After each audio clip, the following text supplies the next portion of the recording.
All rise. Oui, vous l'avez.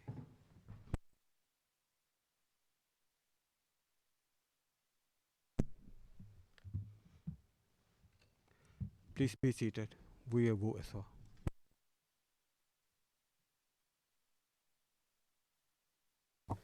Voilà. Good afternoon. Maître La Rochelle, floor is yours. Merci, Monsieur le Président. Monsieur le Président, Madame, Monsieur les juges, we are here for a confirmation hearing. My comprehension of what a confirmation hearing is that it has a very low threshold. It's like a drawing test. Can the prosecutor draw Mr. Mokom and a crime under the statute? If you can do that, let's go see what that picture is worth. But can you do it, please, on the same page? You cannot draw Mr. Mokom on one page and then draw crimes with horrible, bloody pictures, satellite imagery, and come before you and ask to confirm that. That has to be rejected. The case theory of the prosecutor, Your Honors, is a bit like a butterfly. When Mr. Mokom was arrested, he was arrested for having committed crimes. He was arrested for having enrolled child soldiers. This is all out of the window. You have heard now where the butterfly of the prosecutor stands as we speak today in the last minutes of their submissions. Foreseeable consequences. This is where we are standing as we speak today. Foreseeable consequences of crime committed by whom? Crimes committed by the Balaka, and now they add, with the insight of exculpatory evidence, in large part. That's where we are today. And I intend to demonstrate to you over the course of the next few hours that even that is not true. That Mr. Mokom should be released and that no charges against him can be confirmed. Over the course of my submissions, I will first talk about the anti-Balaka. Who are they? What's their plan? What did they do? I will talk about their walk from Gobere to Bangui. I will then talk about the attack on Bangui,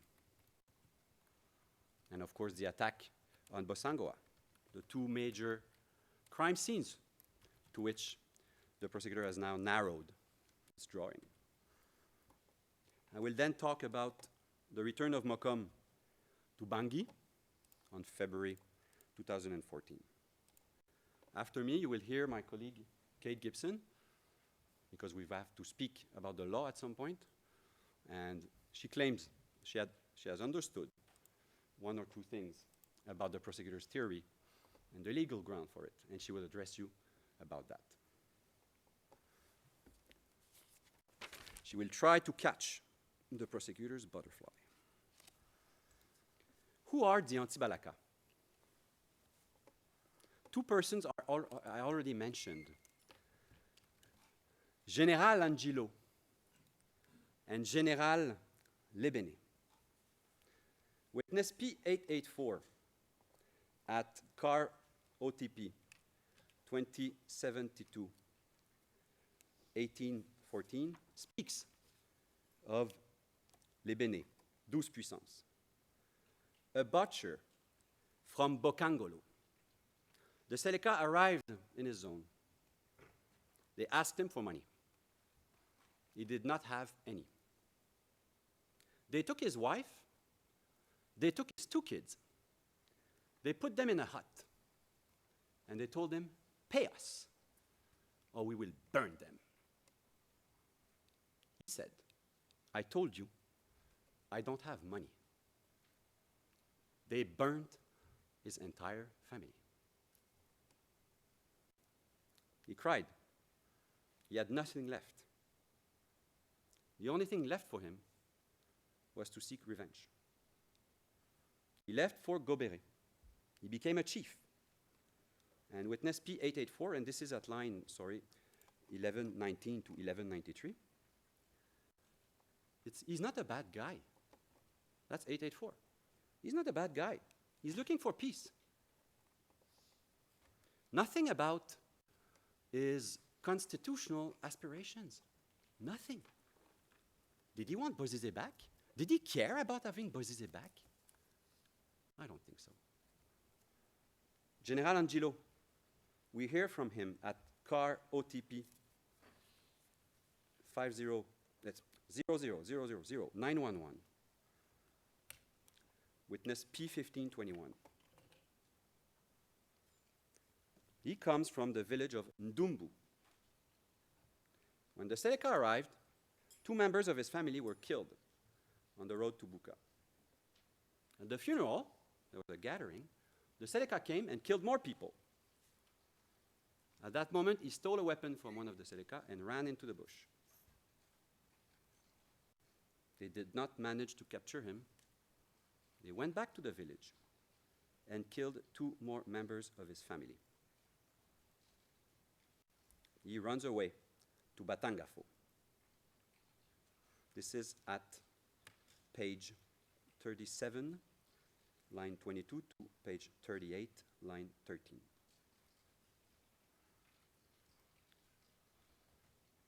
These are some of the most important figures in the Anti-Balaka. Mokom, la petite personne de Mokom, did not need to do anything for these people to become Anti-Balaka. After what they went through, they did not need any further motivation.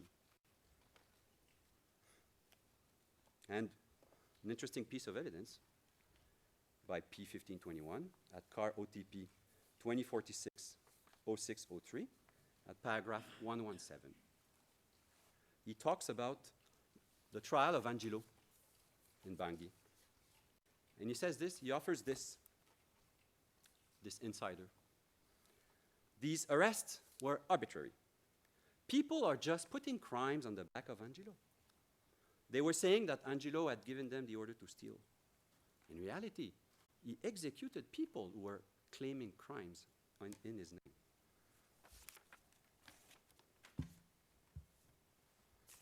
Who else? Who are the Anti-Balaka? Who is this movement that the prosecutor is trying to diabolize today? Witness P446. He says this at car OTP 2118, 6278. The Sudanese.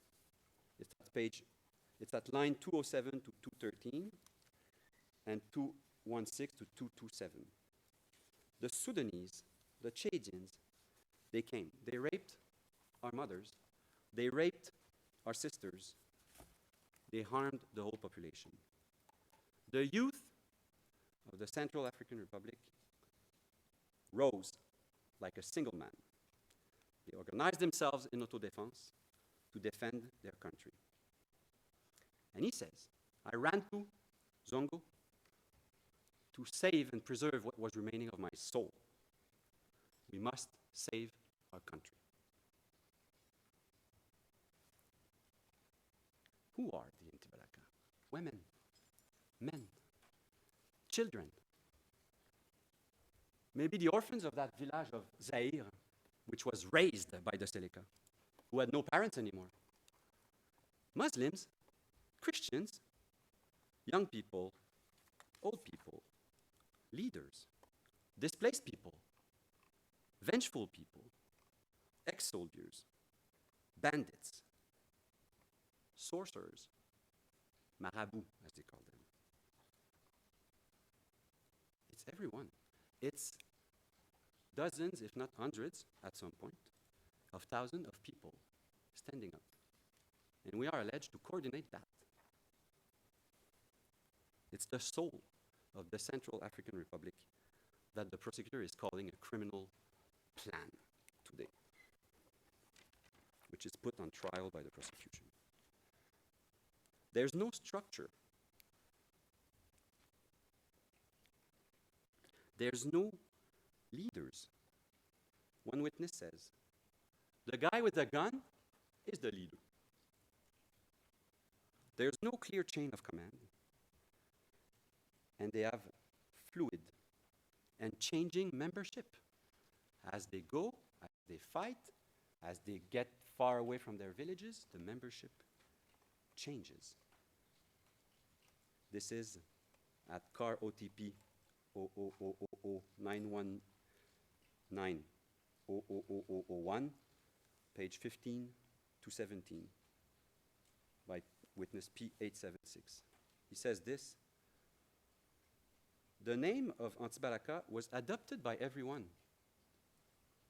They came from the 16 prefectures of the Central African Republic, the 73 sub-prefectures, the over 4,000 villages. We speak 263 dialects. Page 13, line 17 to 19. There is no structure.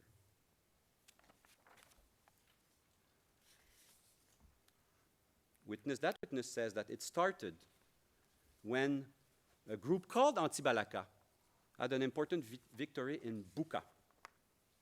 And they were called Antibalaka, and after that, like gunpowder, people heard about it. Like a bit of a hashtag Antibalaka. They all wanted the prestige going with that name because they had managed to achieve a victory, a military victory, against the Seleka. The whole population was calling itself Antibalaka up to the 5th of December 2013. The groups were independent ones from the other, page 15, line 10 to 25. There were hundreds of comzones that were fluids, mobiles, without structure.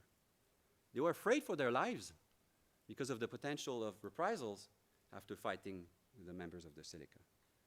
He says this, which is also important when you have to consider who is being coordinated exactly. He says this at page 16, line 24-25.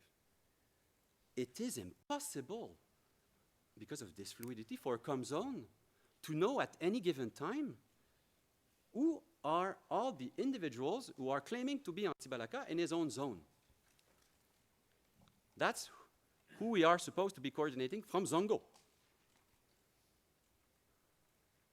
And one topic that was alluded to by my learned colleague yesterday, the list. It's witness 966. Just, they are doing lists of people. Why? We have been offered no explanation. But the witness who says that offers an explanation. The reference is at car OTP 2031-0241. He was charged with registering the new recruits and to communicate to them the principles to respect. Don't steal. Don't attack civilians. If you are caught stealing, you will be tied and beaten. And it's clear at paragraph 38. If you want to join the Antibalaka, we will register your name and you will have to abide by these rules. You don't kill. You don't steal. You don't touch vulnerable Muslim women. And you defend yourself when the Seleka is attacking. And yes, he confirms that those names were transmitted to Dedan.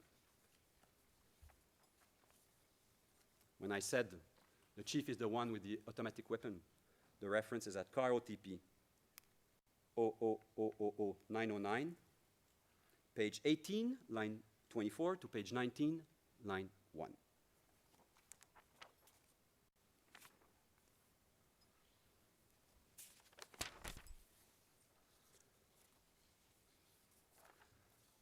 Witness P889. during his testimony. It's car OTP 0000942. He says this: there was no political project. Witness P1521 at car OTP 0000911, audience of the 2nd of December 2021, page 67, line 20 to page 70, line 1. There is no structure. People follow the local chief from their village, and they could change as they were moving around. There's no hierarchy. There's nobody over the chief with that weapon until they put together a coordination to prepare Brazzaville, the peace talks of Brazzaville. Otherwise, the kids were depending from their parents. Witness P1521 also offered this very interesting piece of information, which is found to be exculpatory by the prosecution. At page 70, line 20 to 24. What? He says, a witness told you that Angelo was acting under the authority of someone? That is a lie. I was with Angelo. He would not listen to anyone. We cannot coordinate a person like that. So strike out from any crimes alleged against Mr. Mokom, those committed by Angelo. He refuses to be coordinated by Mokom or by anyone else. If we knew what were those crimes, we could do that, but we don't know. It's just a magma of criminality without clear lines, without clear crimes, and without clear time frame or places or perpetrators or victims. And that's confirmed by witness P2232 at car OTP 0000903, page 23, line 22 to 24, line 7. Was Maxime Mokom ordering Angelo? No, the person ordering Angelo is General Maury. General Maury is a marabout. And when Maury died, Angelo proclaimed himself a general. What was the plan of these people that we just talked about? Did they have a plan to restore constitutional order, or did they just have a plan to survive and try to get security and safety in their own villages? The evidence, and you can look in our table, is replete with illustrations of that. They only had their love of their country and the belief that they were doing the right thing. What did they do first, these anti-Balaka? What was their call, their De Gaulle call to liberation? What was it? What was the triggering point, the moment when we can say it seems to start there? It's Gobéré. It's this meeting in Gobéré. In this gorgeous and mysterious country that is the Central African Republic, they had a call for arms to go to Gobéré, where there was a ritual ceremony, and they received gris-gris to protect them against AK-47 bullets and axes. These gris-gris were giving them magical, mysterious powers that would allow them to liberate their country. After 9 years of investigation, I think we should know what's in those gris-gris. How did they work? Were they effective? We know nothing. It's nothing. We just know, don't tell any Central African person that the gris-gris do not work. Don't tell them that. And they have proof. They have proof that it works. They liberated Bangui. So the gris-gris must work. It's a self-fulfilling prophecy.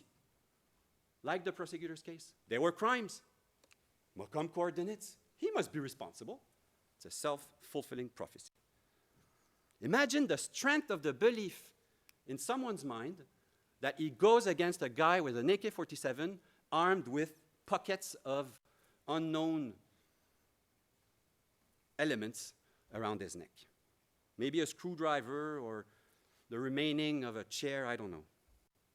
We see them on some of the pictures. We see them. They barely have clothes. And these people, they walk barefoot. And for the power of the gris-gris to work, if you wanted to have that protection against axes and AK-47 bullets, you needed to respect those prescriptions that you had signed for when you joined the Anti-Balaka. P446, car OTP 2059-1602, line 552 to 584. Everybody knows that a true anti-Balaka will not steal, will not loot. They must take an oath before wearing the gris-gris and before the gris-gris actually effectively protects them. The sorcerers of the Central African Republic are the founders of international humanitarian law. They had principles and regulations that protected the civilians, that made sure that they would not harm innocent people. And what he says also in those lines is that it's very difficult to discern who is wearing real gris-gris or fake gris-gris. They are easy to imitate. And we see what impact this can have in the crimes that are committed in Bangui.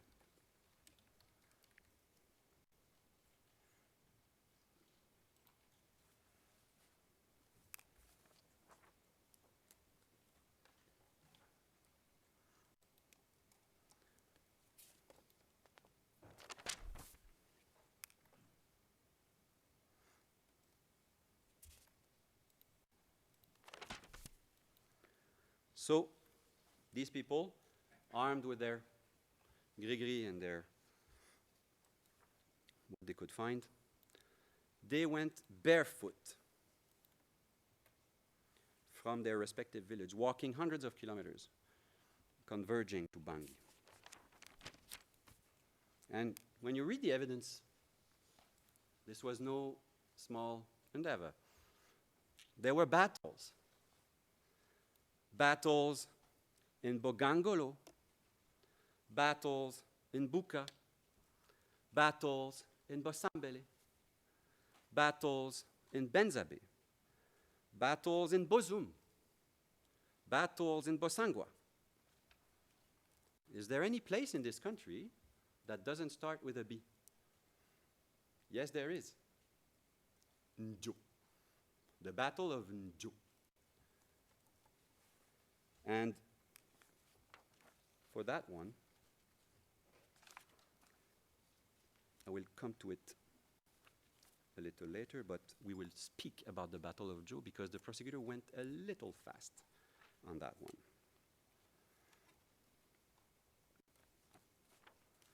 And we have the description of some of these battles on their way to Bangui.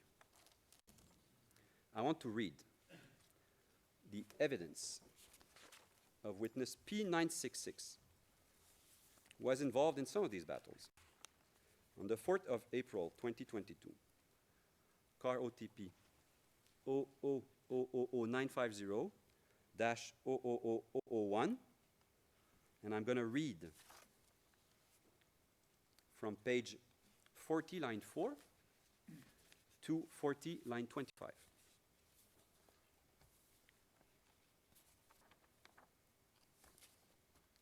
Question. Now, one last question, asked the prosecutor. This is the question. Concretely, we are not yet there. How do you know that there were, in fact, two Seleka groups on the two sides and that you were in fact stuck in the middle and you had to cross the river? How did you know that there were Selekas who were surrounding you, who were sandwiching you?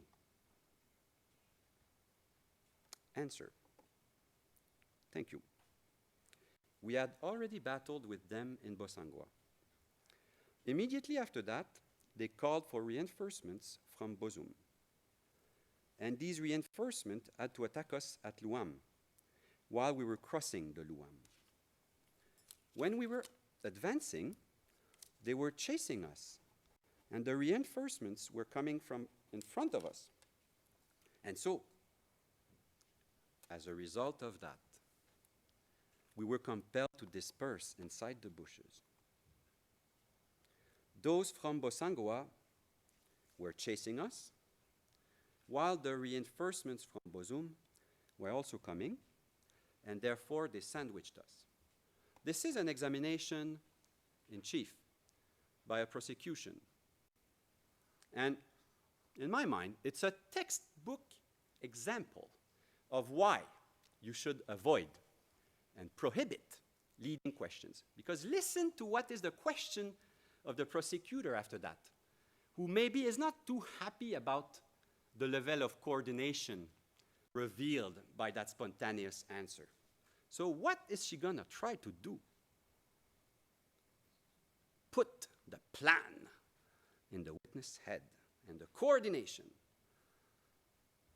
And she asks this: while you were advancing, did you receive information directly? That is, how it was possible for you to know that the Seleka had asked for reinforcements from the group in Bozum. That would have been correct. But then she adds, that prosecutor, did you have telephone communications at that time? Or how was it possible for you to receive this information? Leading question. You are suggesting to the witness that this thing was coordinated by telephone. But the witness resisted, Your Honor. And he said this, answer at line 21. Well, what I'm telling you is not a lie. This is something that I experienced. When you are confronting a force in front of you, and you hear other forces coming from behind, you can feel the presence of these two forces. There were gunshots coming from in front of us and others coming from behind us. One did not need a telephone to have that information.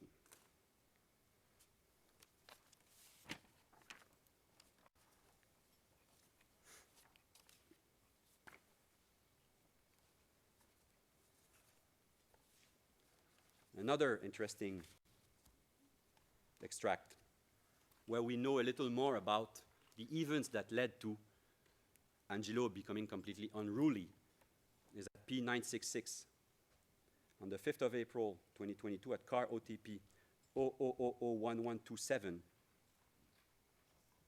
I invite you to read page 43 to 45, and more specifically, before that, sorry, page 41, line 23 to 42, line 10. Angelo had brought his men from Buka after having received Grigri in Gobere. He was harmed in one of those fights. After that, he became completely uncontrollable. His only objective was to go to Bangui. He decided that himself. Neither Dedan nor 12 Puissance, who he was respecting in Gobere, had any control over him. To progress towards Bangui, he was not respecting instructions or orders. He was fighting, getting weapons from the Seleka. People were joining his group. He was commanding them. He was controlling the axe from Buka to Bogangolo. No one dared giving orders to Angelo. He took the command, he was giving orders, and he was feared.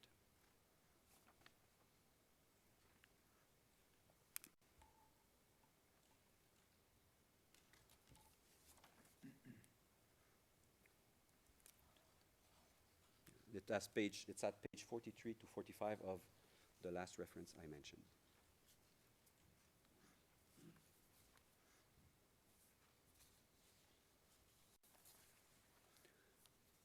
Witness P966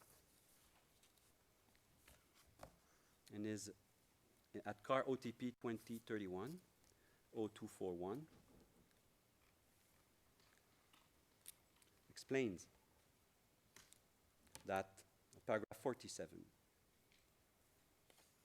they are finding weapons hidden in the mosques.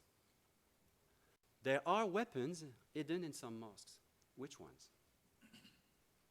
Why can't we have a clear picture? If Mosque A is used to store the weapons that are used to inflict this harm on the Central African Republic population, I am sorry. It does become a legitimate target. So among this endless lists of mosques that was mentioned by the prosecution, which ones were containing weapons? Which ones were not? We don't know. We don't have a clue. Why?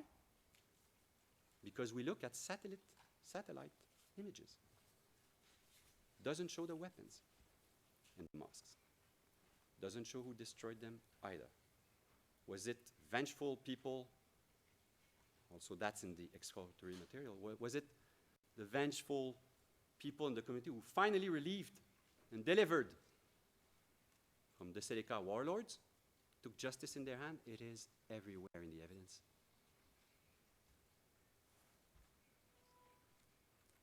And we need, if I was on the prosecution side, then okay, so some mosques have weapons. Maybe the fact that some mosques contain weapons, maybe that doesn't make them yet a legitimate military target. But unfortunately, the investigations, the case as presented to you, does not even allow us to have that discussion. We have satellite images.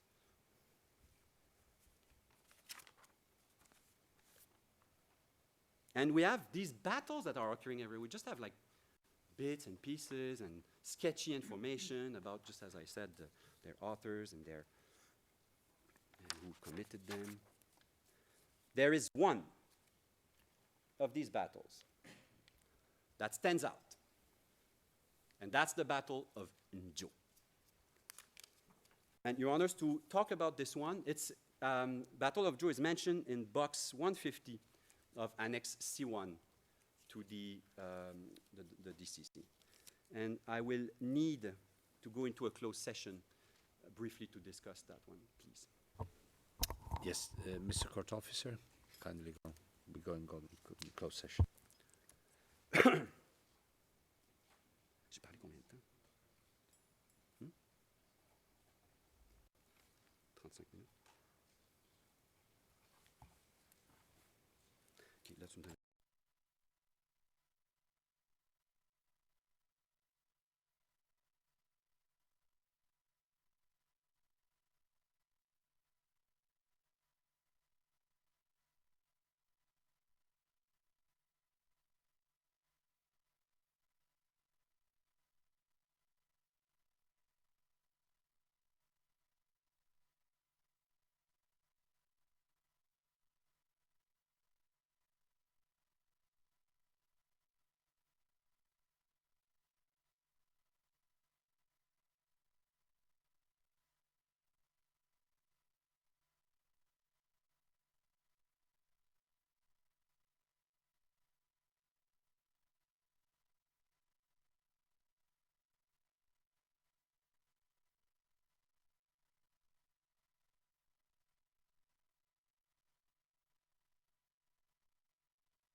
We're back in open session, Mr. President. We're in open session. Please continue, Mr. Council. If we look, if we can project, if it's not too much of a problem, the newspaper article of 22nd of September 2013, which bears ERN number card D34 0000140-R01.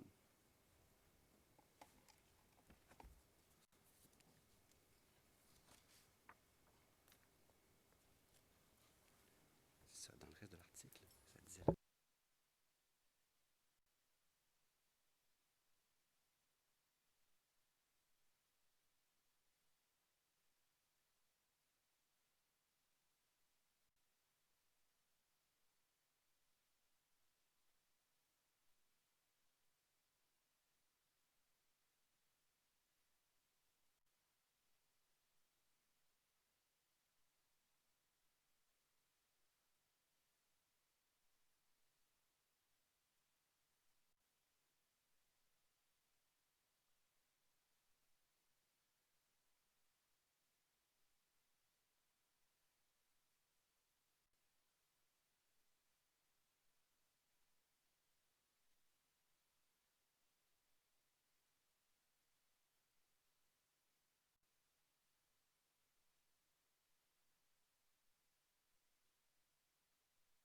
Newspaper article, It's for evidence which I one. gave the reference, is dated 22nd of September 2013. That date is important. It contains, so the date, 22nd of September 2013. And it relays on page 2.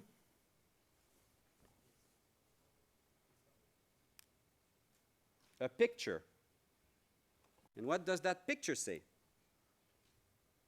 Des membres de la Seleka tombés dans l'embuscade des villages de Njo. So we have an article of the 22nd of September 2013 talking about the Battle of Njo. So the Battle of Njo has occurred a few days before the 22nd of September 2013.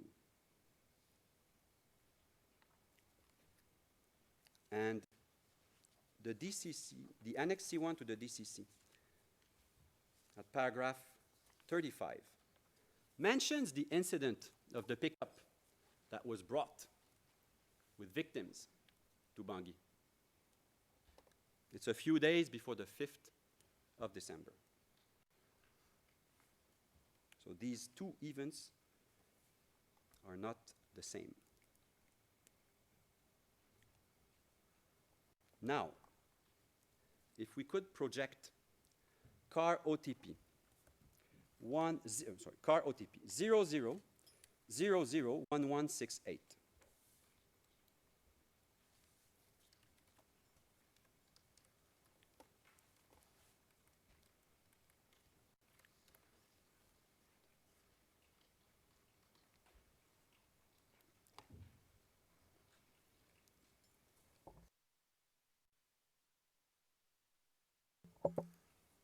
This is a CST, a call sequence table of phone calls, but I'm sorry.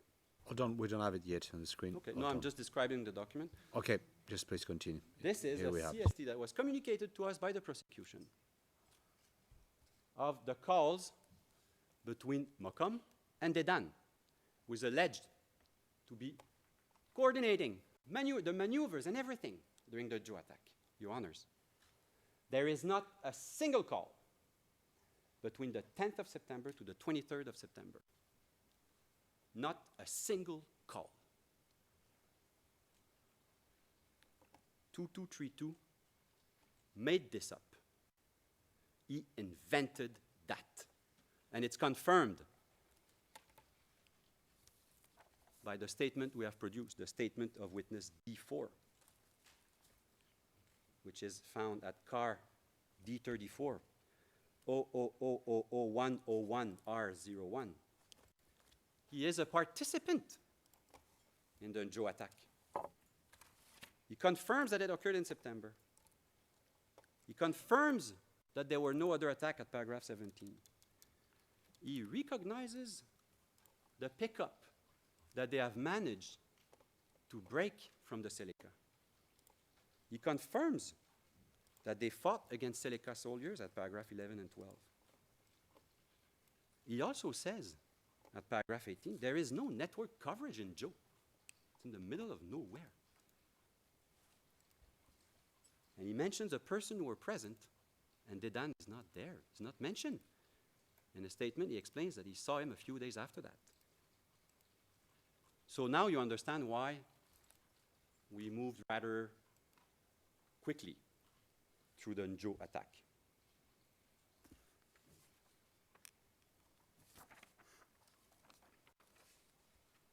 Mokom did not coordinate the Battle of Njo. The Battle of Njo, anyway, did not happen, as witness 2232 is telling us, the way he's suggesting it did. That which should have been front and center of the prosecution submissions is buried.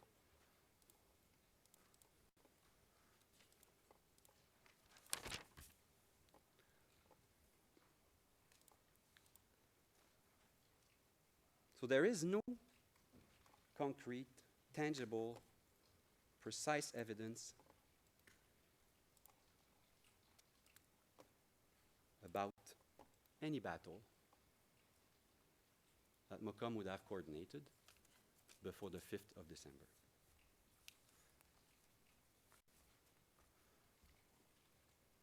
And I invite you to search.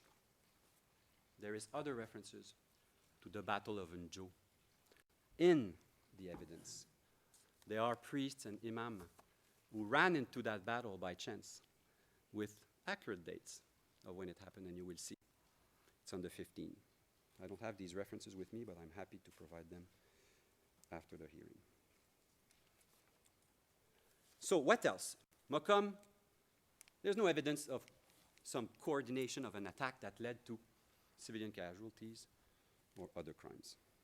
So what does the prosecutor tell you? Well, there's other contributions. There's other means through which he facilitated or implemented or he should have foreseen, or there's other ways we can draw Mokom's face on the same sheet as these crimes, they say. What else do we have? Money. The money. Here, unfortunately, there's not a single trace of a transaction. Not a single piece of paper, a Western Union receipt, a bill. Witness 2232 at paragraph 66 of his statement 2090-0561, he says, Mokom sold his house and got the money transferred to support the anti-Balaka. The sale of a house, is there a more easy thing to trace and to find? Go see the new owner. When did you acquire this house? Thank you. Who did you bought it from? How much did you pay, cash or credit, or did you transfer the money to Zongo in the Western Union counter?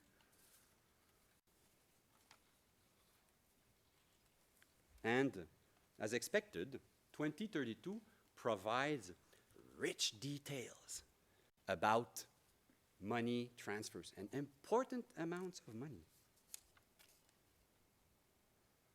She transports huge amounts of money across the river.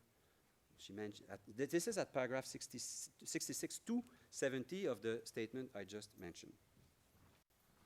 By the way, in the DCC, it's Annex C1, Box 142 says that the house was in Zongo. Mokom was a refugee in Zongo. He did not have a house there. So, but when you read paragraph 66 to 70, you will see that all these transactions, these transfers, these shipments, these medicine, everything was done with the assistance of a lady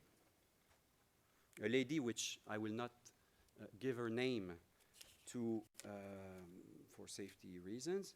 Let's call her Madame Pistache. She does everything for him. Everything. Madame Pistache gave us a statement. She's D008, and the statement is at car D34 0000098 at paragraph 10. I never did that. Lies. Lies. More lies to the credit of 2232.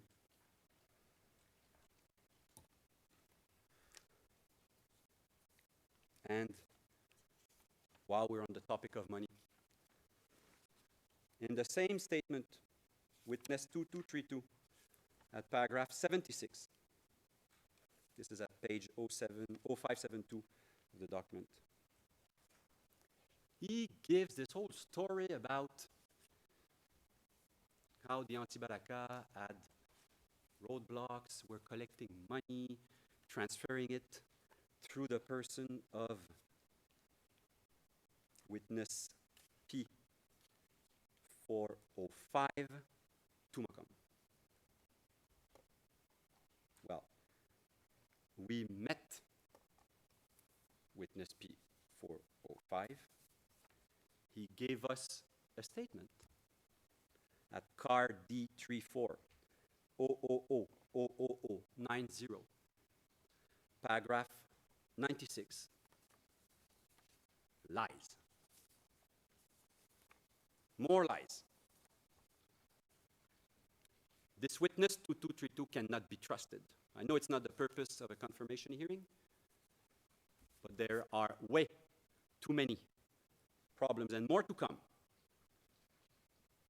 to confirm anything on account of what that person is saying.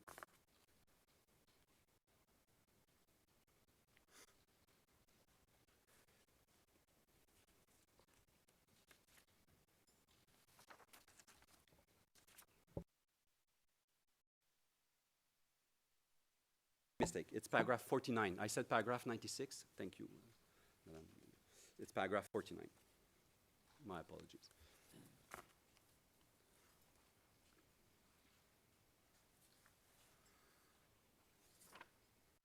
So no evidence except vague hearsays about money being given to whom, by whom, how much. Your Honor, the people who talk about the money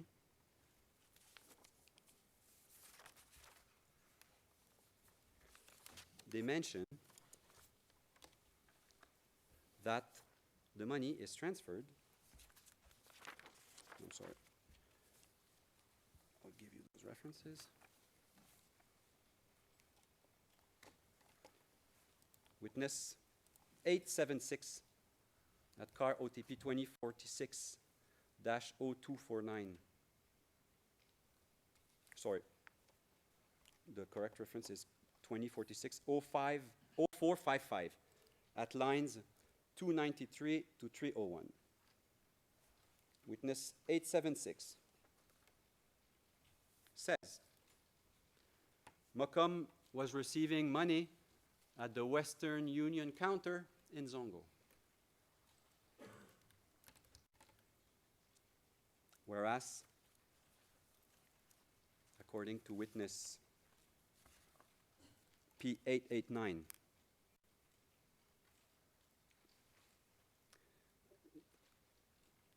he says at car OTP 2122 8002.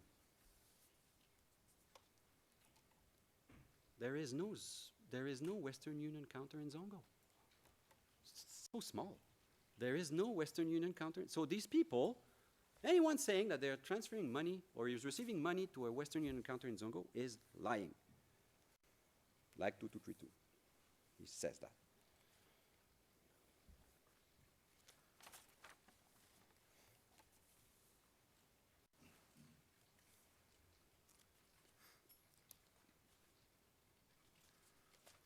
So many, I submit to you, even accepting,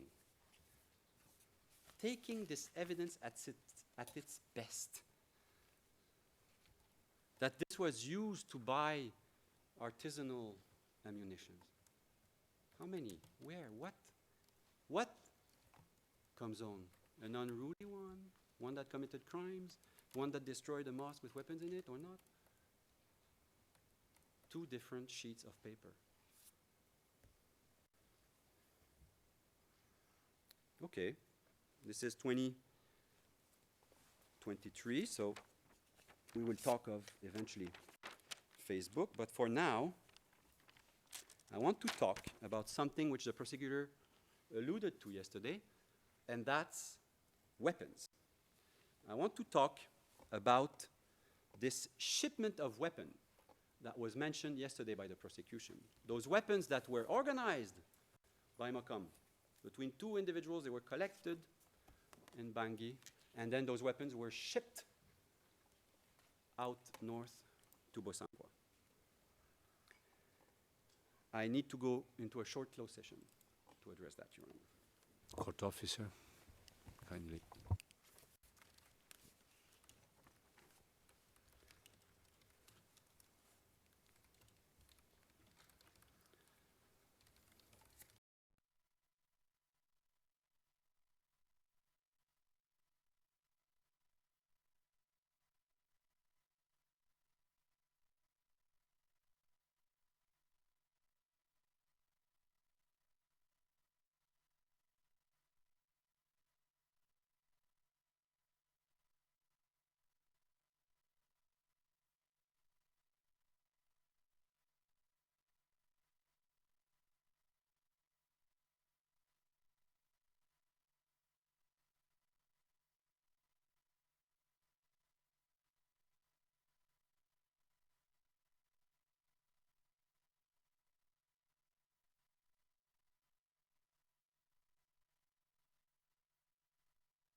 We're back in open session, Mr. President.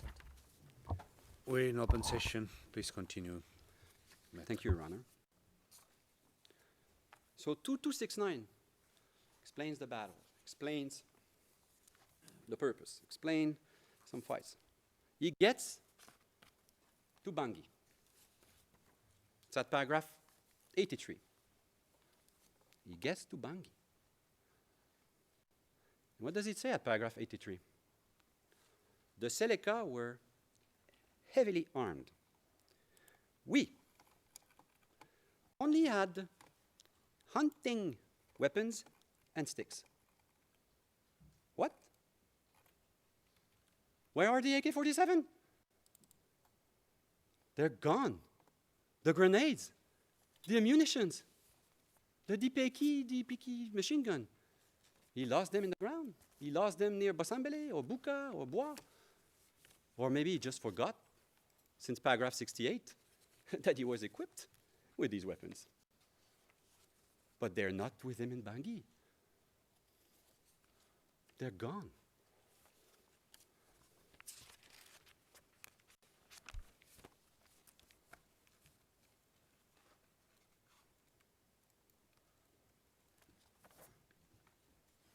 What other weapons?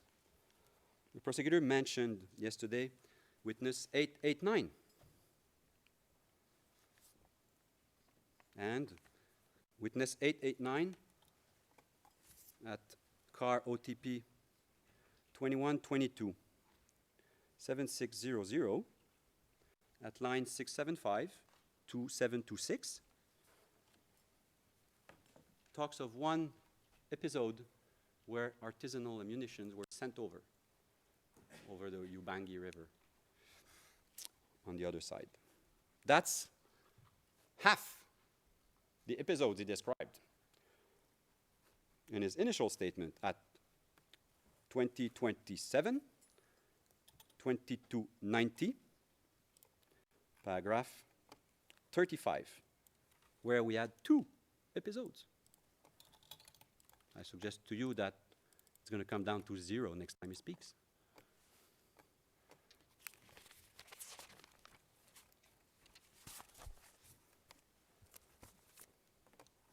So, the money can't help you. The weapons can't help you. The coordination can't help you. What do we have left? Facebook. Facebook messages. Facebook activity. Facebook coordination. Facebook directions. Facebook incitement, maybe. Facebook. What are the messages saying exactly? We heard a few extracts from the prosecution yesterday. I can read you a few more, maybe to try to know and decipher what's happening. How does Mokom uses Facebook to direct and coordinate a vast criminal plan over the whole of the Central African Republic to commit horrible crimes? The first, all these Facebook extracts are at car OTP 2066-3003. At 3:15, when will you come to the border? It's on the 11th of November. So when? That's asking. That's not directing. That's not ordering. But even worse, and this is on you will find it on 3015. It's on the 11th of November at 9 hours, 50 minutes and 40 seconds. OK, mais quand est-ce que vous allez descendre à la frontière? On vous attend, on est prêt. 11th of November. 3020.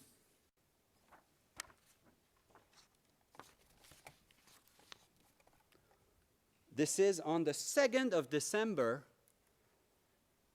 2013, 3 days before the Bangui attack, Your Honor. Mokom says this to one person. Bonjour mon petit, comment tu vas? At 9:56. At 9:58, the other person answers, bien, très joyeux par rapport à l'avance des braves anti-Balaka. And Mokom answers, ils sont à quel niveau? The coordinator-in-chief of the anti-Balaka is asking, where are they? Where are the anti-Balaka? And at 30:71, on the 26th of October 2013, at 9:03, Mokom is saying this. Bonjour, je suis ça de près, mais malheureusement, j'ai perdu contact avec les éléments sur le terrain. Si vous avez un contact... Oh, I'm sorry. I will repeat slowly. Bonjour, je suivis ça de près, mais malheureusement, j'ai perdu contact avec les éléments sur le terrain. Si vous avez un contact direct. What are you going to infer from that? For what? But link that. Try to link that to a crime, to the commission of a crime. And in any case, I want to say this, that this Facebook material, I think it is very important that the prosecutor would have to demonstrate that Mokom is the actual writer of these messages. Why am I saying that? Because there is evidence in the record that suggests that he is not. And this evidence can be found there.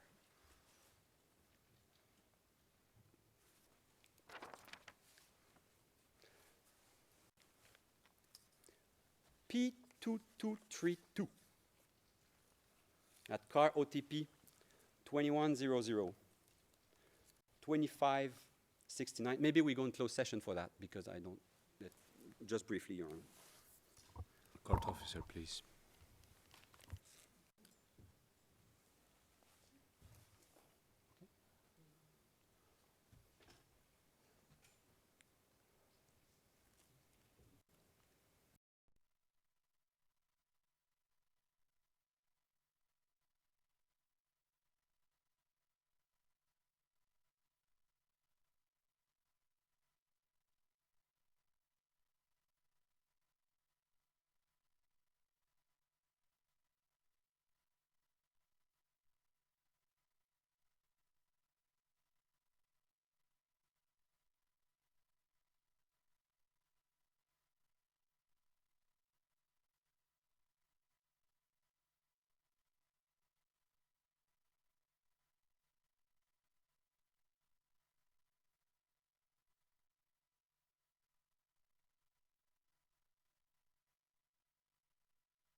We're back in open session, Mr. President.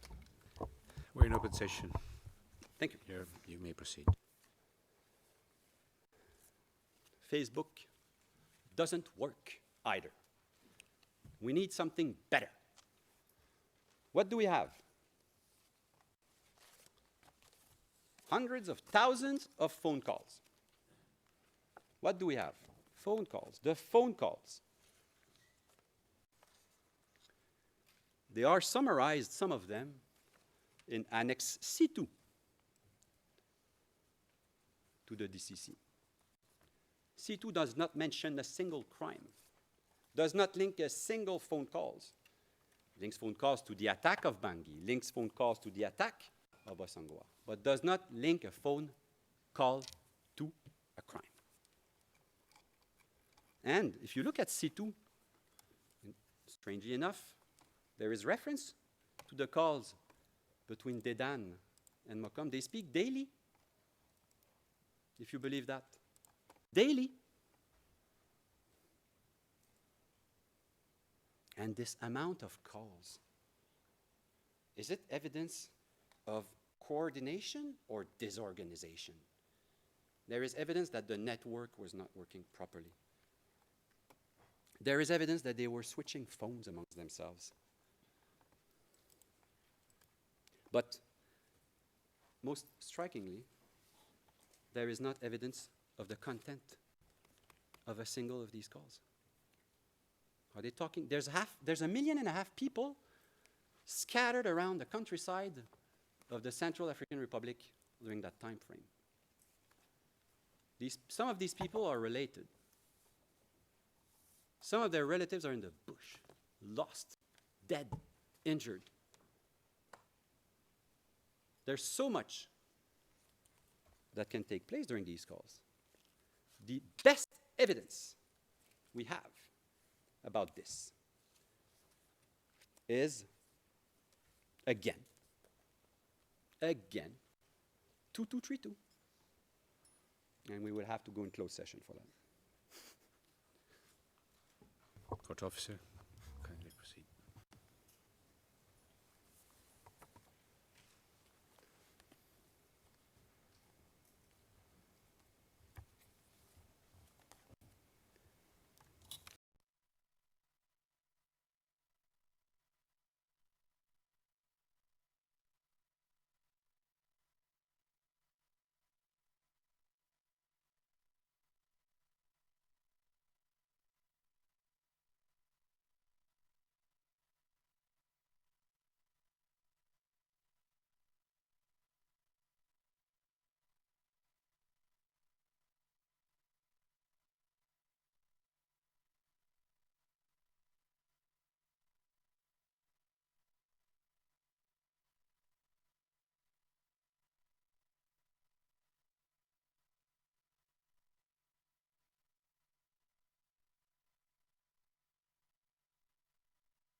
We're back in open session, Mr. President. Thank you very much. I now adjourn the hearing for 90 minutes and we will resume at 14:30. Thank you very much. All rise. We will